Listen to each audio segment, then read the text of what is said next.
Eu me chamo Leama Fernandes e hoje vou falar da farinha. Eu nasci num povoado chamado Sítio Campinas e aos meus 8 anos de idade, todos nós já trabalhávamos, né? Eu e meus irmãos. Então, naquele povoado, os homens, né, os pais de família, eles plantavam a mandioca e após 6 meses eles colhiam aquela mandioca, né, e levavam ela para uma casa chamada Casa de Farinha, que nem todos já conhecem. E ali eles levavam aquela mandioca no carro de boi, que a gente chama carroça, né? E tinha ali naquela casa de farinha aquele grupo de mulheres, inclusive crianças, porque na época as crianças também trabalhavam, né? Ajudavam os pais, porque a situação era um pouco mais difícil. E a gente ali raspava aquela mandioca, né? Triturava numa máquina que a gente chamava de motor, né? E aí depois do processamento, uma parte da massa ia para a prensa, né? Ser prensada para que fosse tirada toda a água, e depois aquela massa era peneirada e ia para o forno. A lenha era um forno grande, a lenha de forma redonda, e ali os homens torravam aquela farinha. E uma outra parte dessa massa, as mulheres tiravam a goma, né? E hoje a gente come aquela deliciosa tapioca. E depois que era terminado essa farinha, aí a gente fazia o beiju, a tapioca, né? Com coco, que era deliciosa. E era terminada a farinha, né? E aquela farinha era vendida, né? E assim foi a importância da farinha na minha vida, né? Desde eu criança. Porque a gente não tinha acesso a vários tipos de alimentação na época, né? Que era uma época difícil. Então a farinha estava em todas as refeições, né?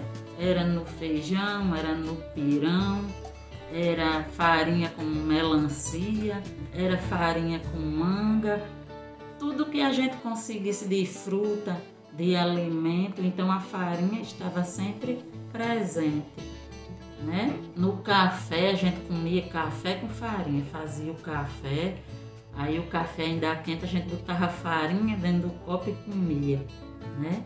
Até farinha com óleo a gente comia. Era farinha presente em todas as refeições que a gente fazia. Então, assim, a farinha é um produto maravilhoso, né?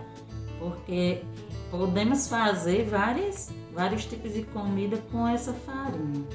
Então, hoje é isso que eu tenho para falar para vocês, a importância da farinha, né? Na minha vida e na vida de todos os rios-grandenses. Muito obrigada. Olá, sou o professor Wellington Albano, professor de História, e gostaria de falar com vocês um pouco sobre as origens, algumas curiosidades sobre a mandioca. A mandioca é uma raiz, na verdade, né, muito cultivada no Brasil. Na verdade, essa planta ela tem uma relação muito forte com as culturas indígenas.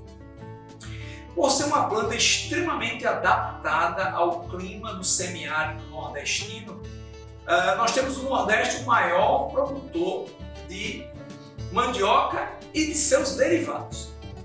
No entanto, todas as regiões brasileiras produzem mandioca. A mandioca, atualmente, é produzida muito para atender a alimentação de humanos, para atender a alimentação de animais e também muito utilizada, por exemplo, na indústria, como matéria-prima, na indústria de cosméticos, na produção de plásticos, na produção de cola, ou seja, N produtos a mandioca entra como um ingrediente industrial. Quando a gente pensa um pouco a mandioca, a gente volta lá no Brasil colonial. a chegada dos portugueses ao Brasil e o contato com os povos indígenas fez com que essa planta fosse utilizada como fonte de alimentação e agregada na alimentação dos escravos africanos aqui no Brasil. Como eu já falei, por ser uma planta extremamente adaptada e de fácil cultivo, ela passa a ser agregada na alimentação, como por exemplo, através da produção da farinha. Observem que a farinha ela promove para essa planta uma durabilidade. Através da farinha é possível se produzir vários alimentos. Por exemplo, quando a gente fala em farinha, existem dois tipos específicos de farinha.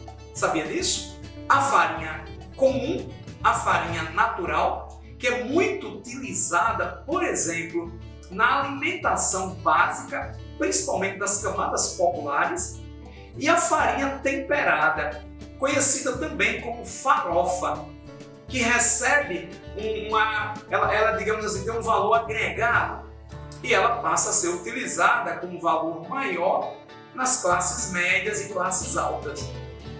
É interessante observar, por exemplo, que esta produção ela compõe uma base importante do trabalho de camadas populares. Por exemplo, gerando trabalho, gerando renda em fazendas, propriedades. E aqui no Rio Grande do Norte, ela tem um papel fundamental nessa atividade. Portanto, fica aí um pouco da curiosidade dessa atividade. E para fechar, a mandioca, segundo Luiz da Câmara Cascudo, pesquisador e folclorista, ela era a rainha do Brasil. Sabia disso?